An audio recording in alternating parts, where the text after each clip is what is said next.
Hello, hello, Wired fam. Hope everybody's doing well this evening. What's going on? Oh, let me get my glasses set here. Get my hat on right. Hope everybody's doing well. Hello, hello again this evening. Glad to be back with y'all this week. We missed last week. That was because it was my wife's birthday, and that was her day. So we spent some time with the family last week, and we did miss last week, but we're here ready to go tonight. So I'm looking forward to it. It's going to be a good show. Hope you guys are ready to ask some questions, see some cool stuff. Got some new hooks to show you guys tonight. We're going to talk about Garmin and their customer service, kind of everything Garmin, if you will, tonight, because we had a call with them last week, and just kind of sharing some stuff from what's going on. We'll do a tournament recap. Melton Hill, East Tennessee Crappie Club had the tournament weekend before last, I guess it was, or was it last weekend? Weekend before last. Or last weekend, they all blend together. I'm not real sure. But anyway, we're going to talk about Melton Hill, and we're going to talk about, like I said, Garmin and some new hooks. So hopefully you guys came with some questions this evening. It has been extremely, extremely busy in the shop the last 2 weeks.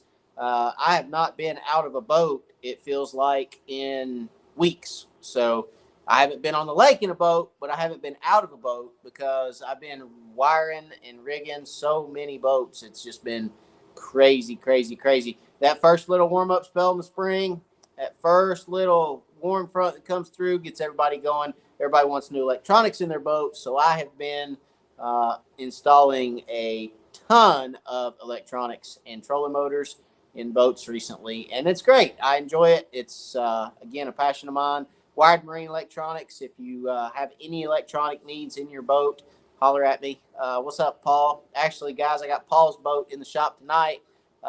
Been working on it for the last hour or so, and it is coming along. So we'll look at that here in a little bit too, because I'm sure Paul wants to see what's going on with his boat and where we're at with it. So we'll go through that here in a little bit. But don't forget, guys, always, always, always drop me a comment when you get on. Let me know where you're from. Always like to say hello to you guys and see how far we're reaching. So make sure you drop a hello. Let us know where you're from. I appreciate you as always, guys. Let's see who's on tonight. Heidi Clark, good evening, Matt. How are you, Laura and the boys from Idaho? Heidi, everyone is doing well. Thank you for asking. Again, Laura's birthday was last week, so we were not on last week because we were spending time with her on her birthday. That is her day to be a queen, and she was definitely a queen last week. So boys got her a lot of nice stuff. Got her some good birthday presents. Got her a big old princess cake, because what queen doesn't like a big old princess cake? It had a tiara and everything on it, guys. I'm just going to tell you. It had a little scepter on it. It had a big silver tiara on it. It was this big old princess cake. So mom got showered last week for her birthday. And my table's about to fall. All right, I think I got you. Can you see me now? All right. But everybody's doing good. Heidi, thanks for asking. Boys are doing good. Getting ready to start baseball again. So Brantley's getting ready to start on his spring baseball. So we're getting ready to. I am his head coach for this spring. So getting ready to start off into baseball season. That's going to be a lot of fun. So we're going to be juggling baseball season, games, practices, and wired marine electronics, and wired for crappie, and YouTube, and guide trips, and all that other good stuff, and working full time. So yeah, it's gonna be a little busy. It'll be a little busy this spring, but I think if I stopped moving, I probably would die. I think my body would just be like,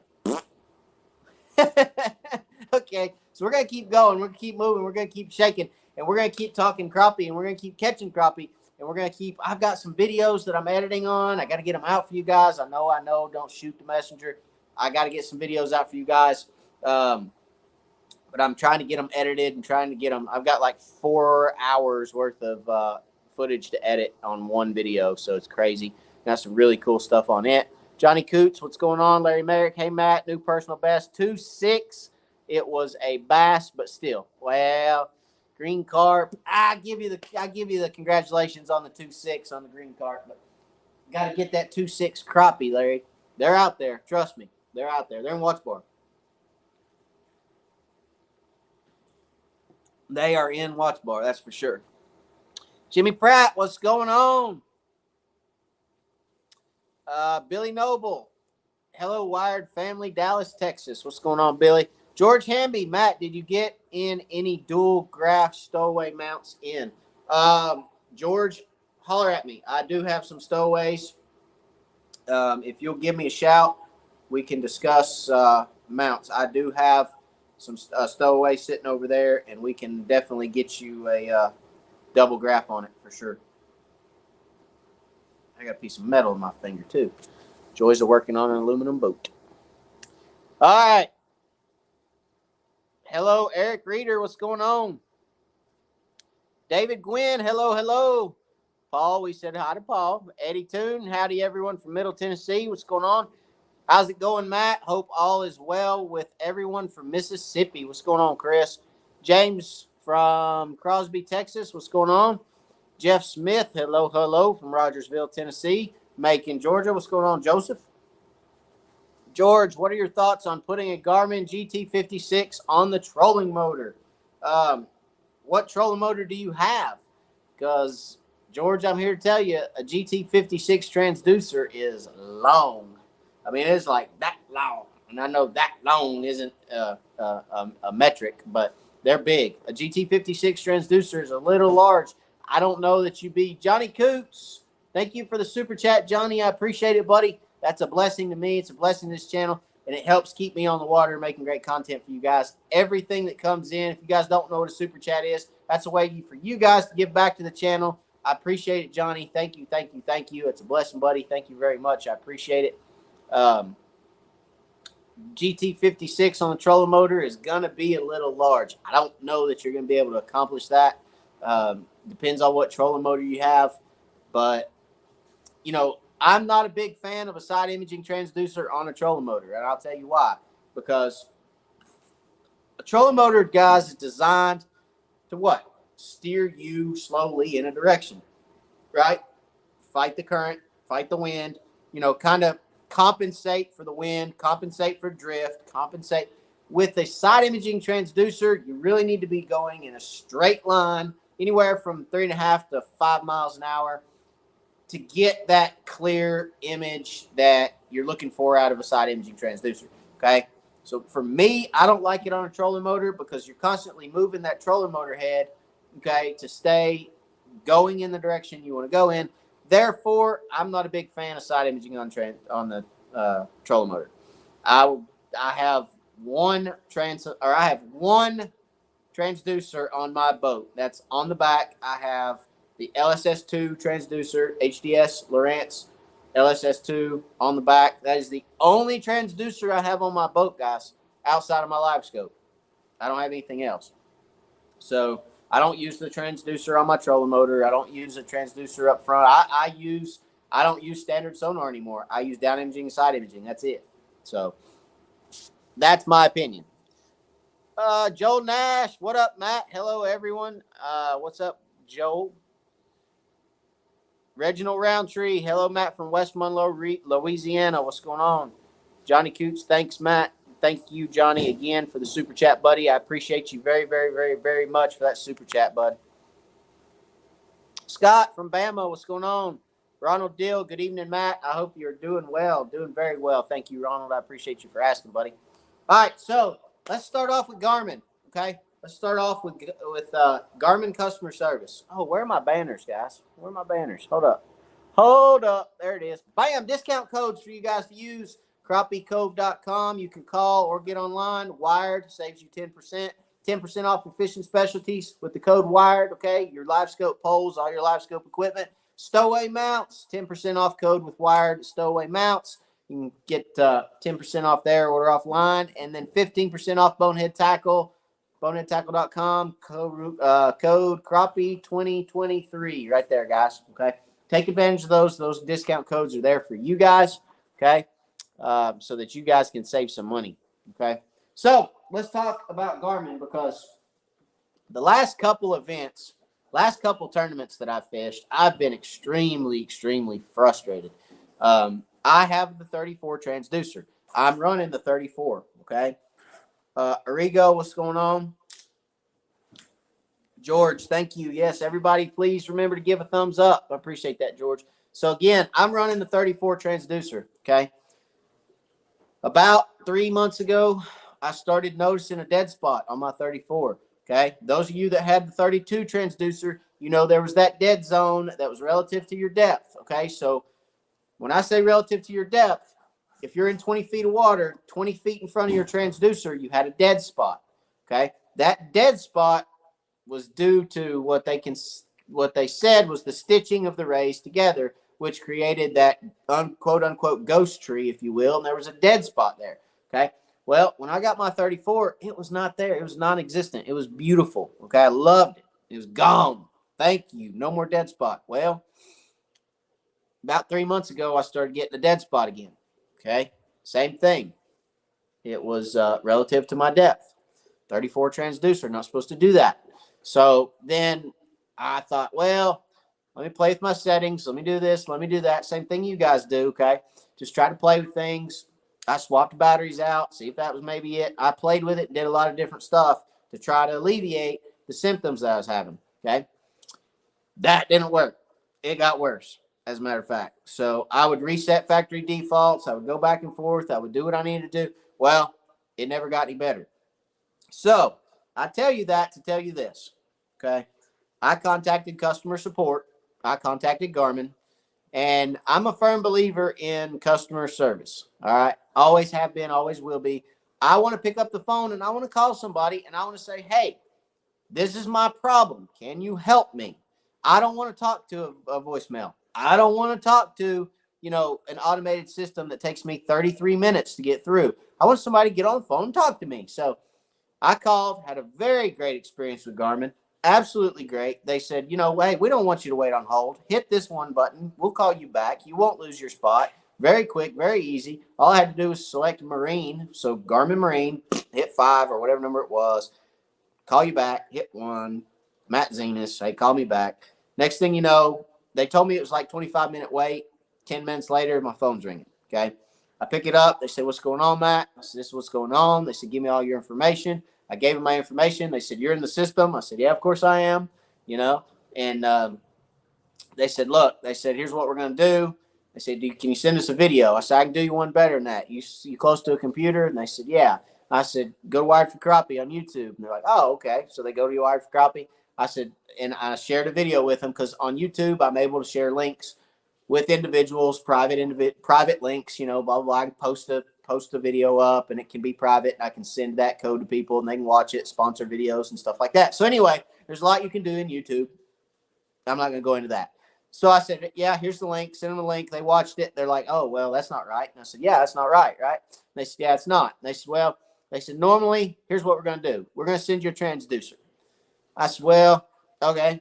But what if it's not the transducer? And they said, well, normally we send the transducer, and then with process of elimination. So we'll send you a transducer. You put transducer on it, see if that fixes it. Okay. And I said, well, if it doesn't fix it, well, then call us. We'll send you a black box. I said, well, I said, well, that's cool. I said, that's cool. I said, that's fine. I said, but I really don't want to be down twice. My viewers depend on me to go do videos. I got tournaments coming like every other week. I've got a big tournament coming up in April. The Crappie Cove ACC tournament's coming up in April. I need this thing fixed now. Like, I don't need to be fooling with it. I'm wiring boats every night. I've got customers in the shop. I need to be working on other boats, not mine. Okay. They said, well, we understand that. They said, you're right. So here's what we're going to do. They said, we're just going to send you a whole new unit, brand new. Send you a 34. You put it on your boat. You box yours up. You send it back to us. How's that? I said, great. That'll work perfect. I said, I'm fine with that.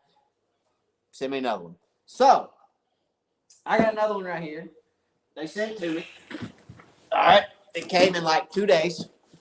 I hadn't opened it yet, so we're going to open it up right here. But it got here literally like 2 days. And I said, am I going to have to, what am I going to have to do to send mine back? And they said, oh, that's easy. They said, when you get your package from us, there will be a shipping label in the box. Inside the box is another box. You just use the box inside the box, which is right here. and you send it back. I said, okay, I can do that. So here's my new 34 that they sent so graciously to fix my issue. Now, I want to tell you guys that because, again, I'm a firm believer in customer service. And when you have a problem as an angler and you have a problem with a product, it should be that simple. It should be a phone call that says, hey, I've got an issue. And it should be them saying, can you show me the issue, replicate the issue for me? Yes, here it is. Great. Okay. And a company that admits there's an issue and makes it right is everything. Okay. Customer service is everything for an angler because we spend a lot of money on this stuff. You spend a lot of money on this right here. This ain't cheap. This 34 system's what, $1,700? It ain't cheap. And all you want it to do is work. Okay. And it should work for you. So kudos to Garmin. Great customer service. That's actually one of the, let me think. Let me go back and think. That is the first time I've had to call personally as a personal issue. I've called with some other stuff for customers where they received some stuff, didn't have it, and had to get some stuff sent in. But I haven't called for my personal equipment before and was able to call, get through. I mean, it was very, very, very streamlined. I mean, it was smooth. Okay. So kudos to them again. Great stuff, no doubt. And I appreciate them for sending that out. We're going to get that swapped out in the boat probably, I don't know. I got Paul's boat in here now. I got another one coming Friday. And baseball tomorrow night. And baseball Sunday night. And I don't know. We're going to get put in at some point. But I'll let you guys know when we do get it put in. I'd like to go to the lake and do a before and after where I can show you guys kind of how it was acting, show you that dead area, and then swap it out real quick and go back out and show you, what it looks like when it's not got a dead spot, okay? Because it is night and day difference, that's for sure. And we're assuming that this one's not going to have a dead spot, so hopefully. If we do have a dead spot, then we probably got a unit issue, which is a whole nother can of worms. We'll have to swap out a unit, but I don't think that's going to be the issue. So I think this is going to fix us. So, all right, let's see what you guys are saying. I've seen some comments I've missed over here real quick. Chris Collins, I'm about to take on a project going to rig myself a crappie brake on my 1754 War Eagle. We'll use a inverter to reduce my 24-volt lithium to 12-volt as a power source. I'm going to rig a 30-pound Minn Kota. Yeah, you can do that.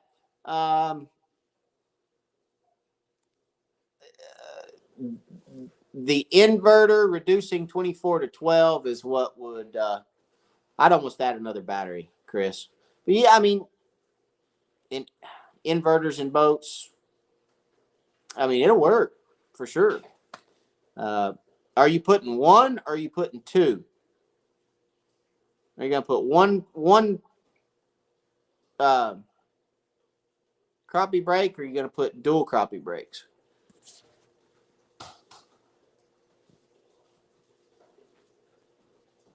To my transom, hopefully it will work. My suggestion would be two. If you put one on one side, it's going to turn your boat. So let's say you got your boat and you put one on this side of the boat. It's going to want, when you turn it on, it's going to want to turn your boat this way, the nose, because it's going to pull back like this, and it's going to want to turn your boat. So if you don't have two on there pulling equally, it's going to want to turn the front of your boat. I hope you're going to put two on the back, one on each side of the transom.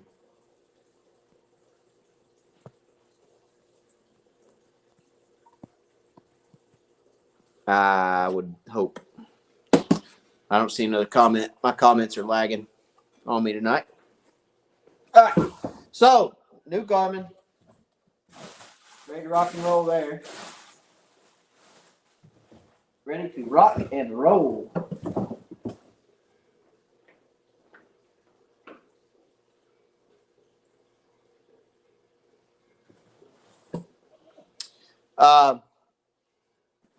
let's see. Only using one brake, room is a bit of an issue. When angled properly, will pull back straight. That's true. Yeah. Yeah, if you angle it properly to offset where the trolling motor is offset from the keel of the boat or the center of the boat, then yeah, it should pull you back properly. That's true. Very true. Very true. All right, so let's talk about hooks because we got some new hooks that came in, and I'm excited about them. So let's see here. Let me get my ducks in a row because I got everything laying around. For those of you that don't know or that are new on the channel tonight or new on the live, I use Mr. Curtis Hobbs for the majority of my hooks. Curtis Hobbs is that man right there, Mr. Lightwire Hooks. And he does the majority of my hooks for me. Now, with that said, okay, as you guys know, with the live scope out now, everything's kind of changed. The way we fish, the approach we take, the hooks we use, the jig head weights we use, everything's kind of changed. I used to be a 32nd and 16th ounce guy for the majority of my fishing career, if you will. I was a 32nd to 16th ounce fisherman. That's about all I ever used was 32nds to shoot docks. And if I was doing anything else, it was a 16th ounce jig. But now, live scope, when you can see those fish, you can cast out there and get that jig down to them that quick and make your retrieve and catch fish more frequently, quicker. You don't have to stand there and wait on a jig to fall. So, you know, it's important to have more than just the 32nd to 16th ounce jig in your boat. Now, I know I tell you guys, or I've told you guys a million times, I like a number 2 hook, which I do. Okay. I like a number 2 hook, but I've also learned recently that, crappie are starting to, or I am going to start trying to catch more crappie on a little bit larger jig. So I'm going to start using some of the bonehead minnows, some specific swim baits, which I'm not going to give the name away to just yet. But we're going to be using some specific type swim baits. And I needed something with a little larger hook.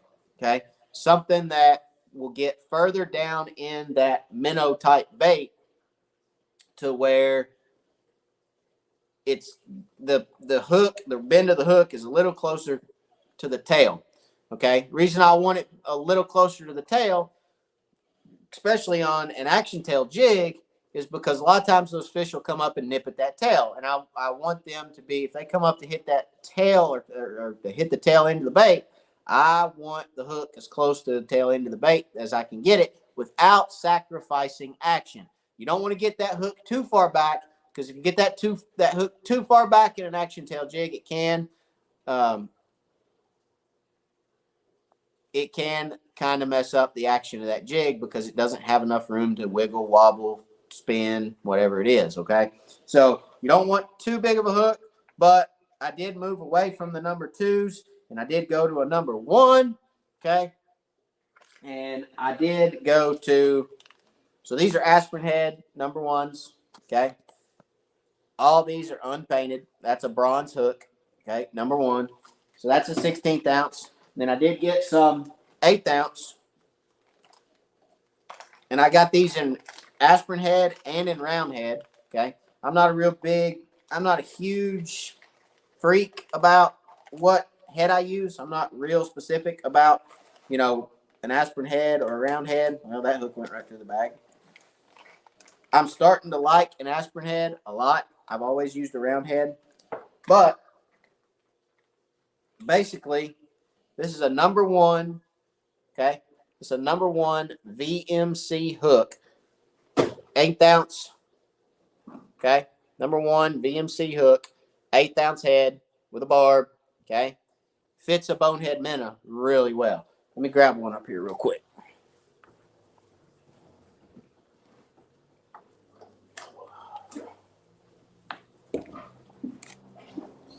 All right, bonehead minnow.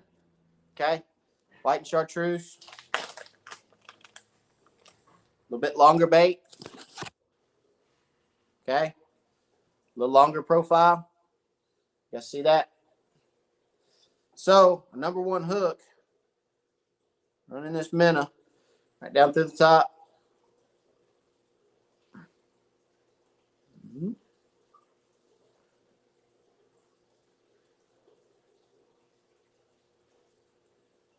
Okay. Fits that bait really well. Where a number two is just a little short. Okay. So you can see where it gets down towards that tail a little bit more, but it doesn't impede the action of that bait any. Okay. So I have gone to a number one. And I got them in 16th ounce, 8th ounce, 3/16, and quarter. Okay. Now, throwing to open water fish, because it's a new craze right now, right? With live scope is throwing to open water fish. Cast into open water fish. We'll hang that joker right there because that VMC is sharp. Let me tell you something. That VMC hook is sharp. Okay. So throwing to open water fish. Okay. If I'm throwing to open water fish, anything shallower than 7 feet, I want to be throwing a 16th ounce jig head. Okay. Anything shallower than 7 feet, 7 or below. All right. When those fish are setting high up, like they're getting ready to be because it's warming up for spring, and those fish get up there and they're setting high in the water column in that 5 to 7 foot water, 4 to 7 foot water, I don't want that jig. I don't want to have to reel that jig so fast that the fish can't see it. So I'm going to use a 16th ounce, keep it above their head. I'm going to real slow crawl it across in front of their face and hope that I get that reaction strike. Okay. Anything from 7 to 12, 13 feet, I'm going to throw that 8th. Okay. Anything from 12 to 18, I'm going to throw that 3/16. And if they're deeper than 18 foot, I'm throwing a quarter at them all day long. You don't want to throw a 1/4 ounce jig head at fish that are sitting shallow in clear water. If you're fishing clear water, okay, and you throw a 1/4 ounce jig head at a fish that's 5 feet under the lake, when that jig head hits the lake, he gone. He gone. He ain't gonna stick around for it.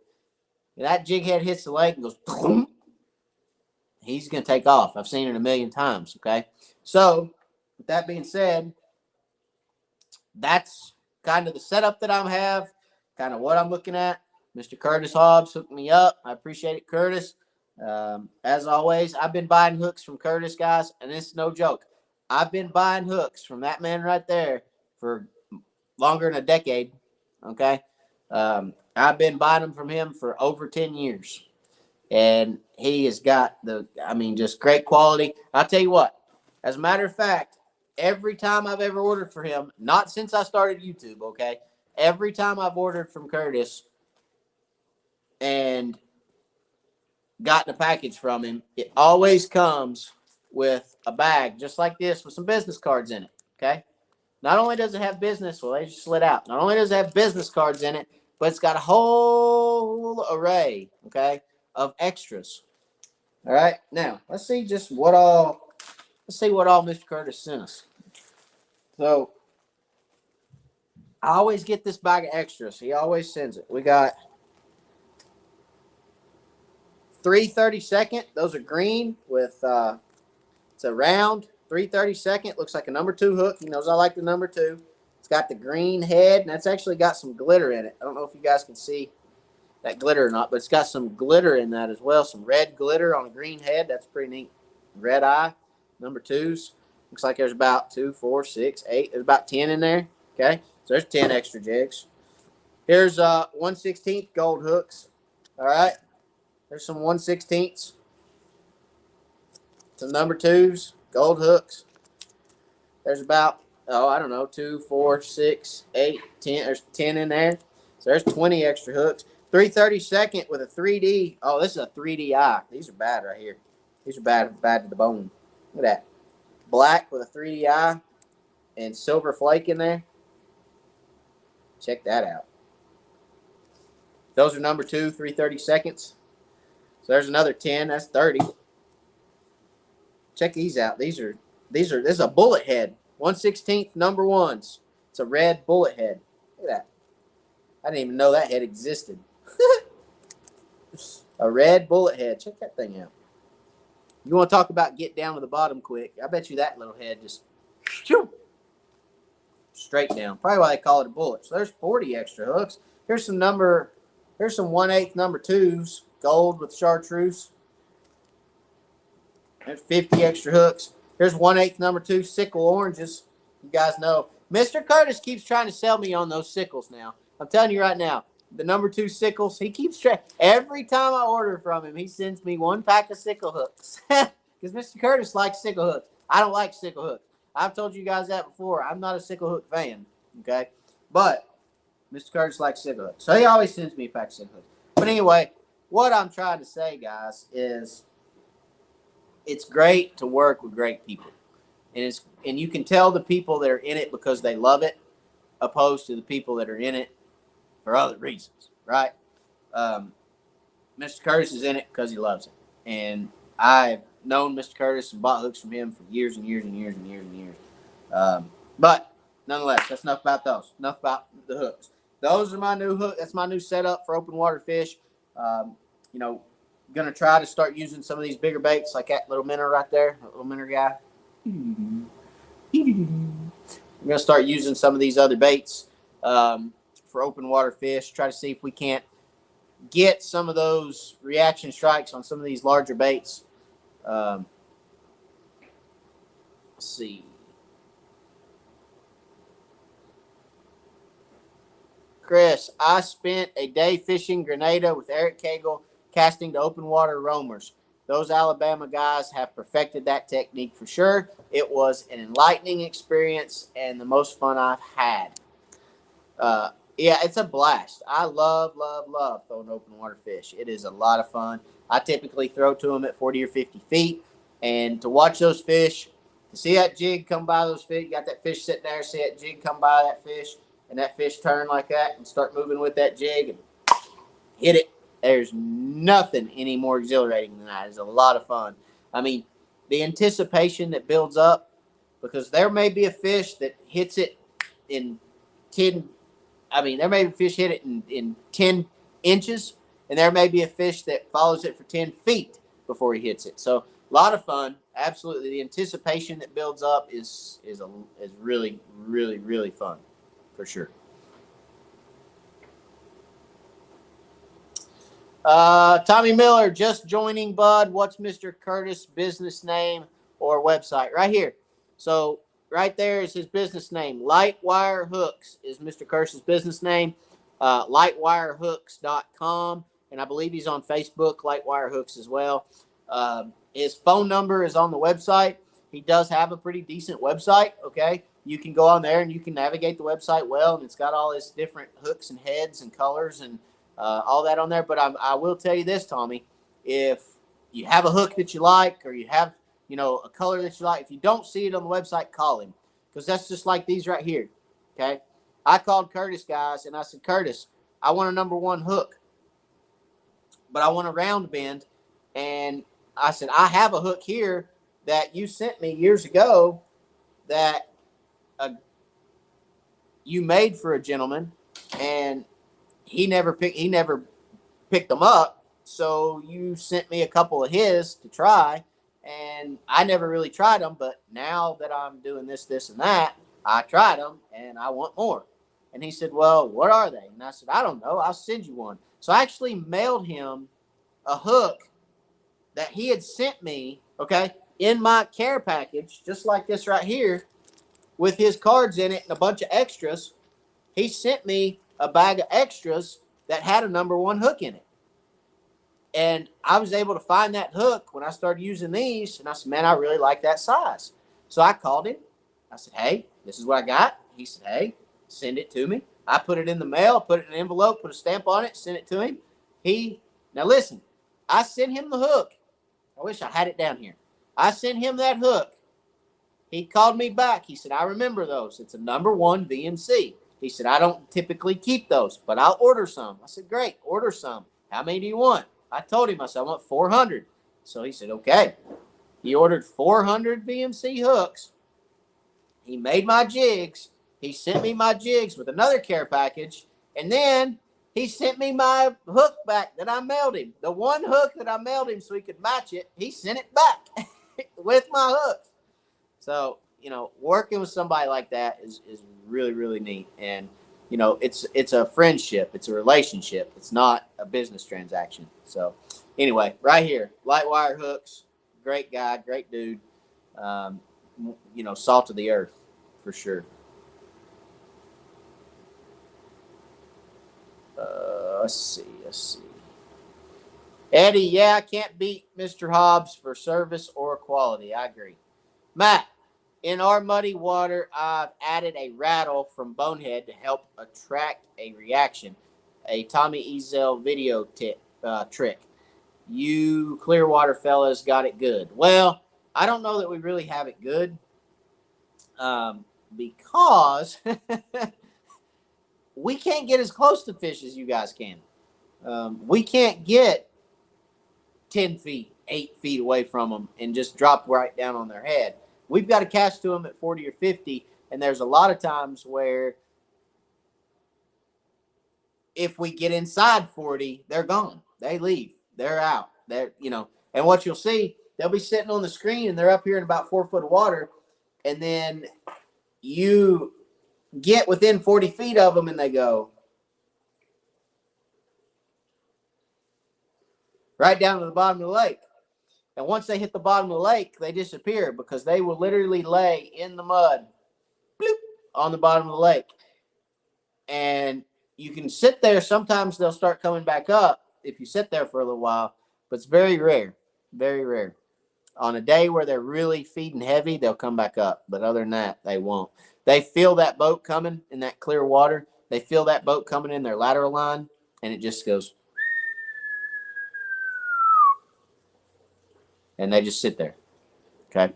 So I would say we have it easy too, but I don't know. 2 different worlds, man, to be honest with you. 2 completely different worlds.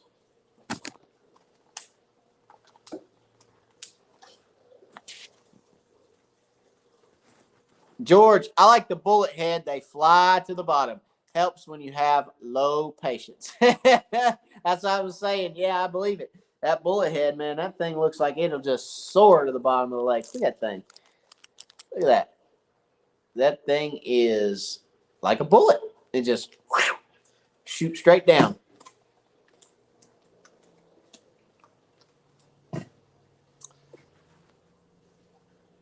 All right.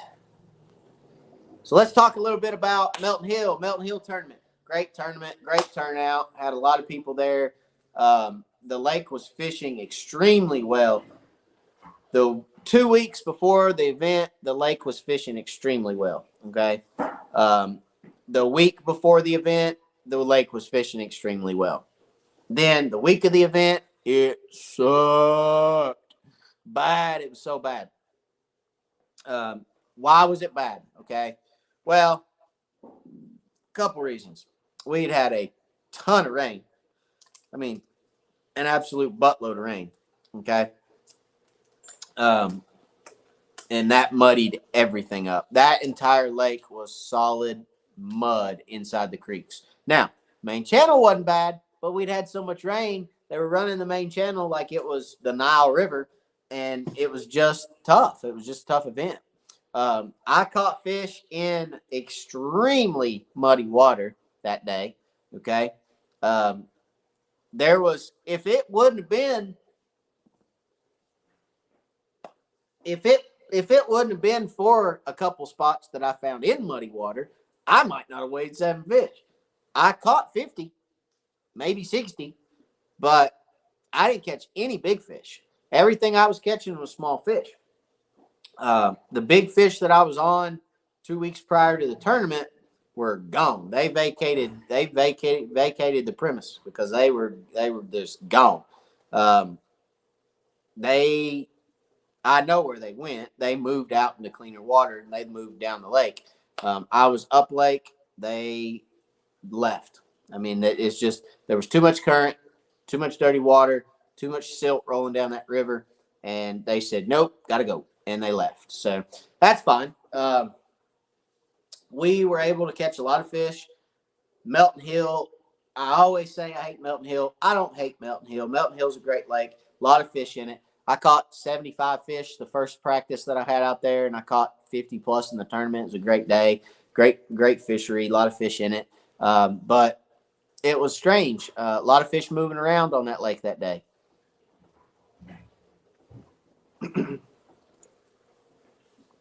There wasn't a whole lot of fish sitting still. Most all fish, even the open water fish.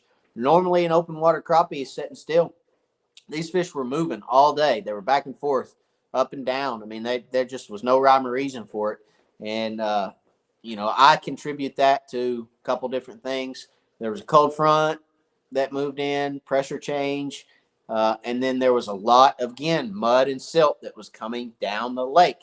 So the further down the lake you got, the more the channel cleared up because the mud hadn't made it all the way down the lake yet, but it was coming down the lake. And I think that had a lot of fish moving because that heavy silt and that heavy current and that muddy water was making its way down the lake, right, and coming out of the creeks. So it just had fish moving. They were on edge, moving around, and it just made for a tough tournament for those that pre-fished 2 weeks prior because 2 weeks prior they were set up perfect, ready to rock and roll, and that it changed them. It changed them a lot. Okay, so great event again. I think 8.5 pounds won it, something like that, 8.5 pounds. And I think they caught the majority of the fish they weighed in open water. They said they found a school of fish and followed a school around and caught 5 or 6 really good fish out of a school that was moving around out in open water. So, just one of those things, right place, right time. Okay.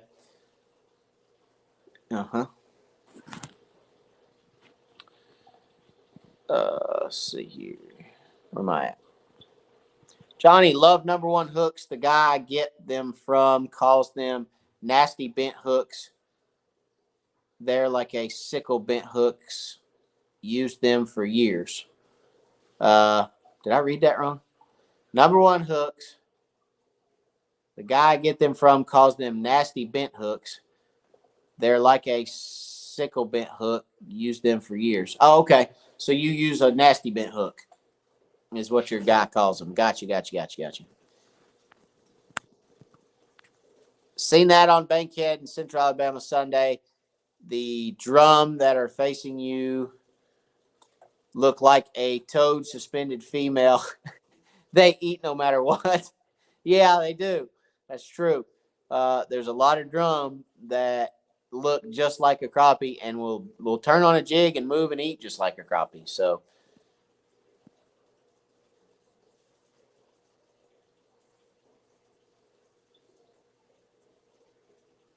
Eddie, thanks for the discount codes from Bonehead as well as ACC and Crappie Cove. Saved a guy some bucks. You're welcome, sir. You're very welcome.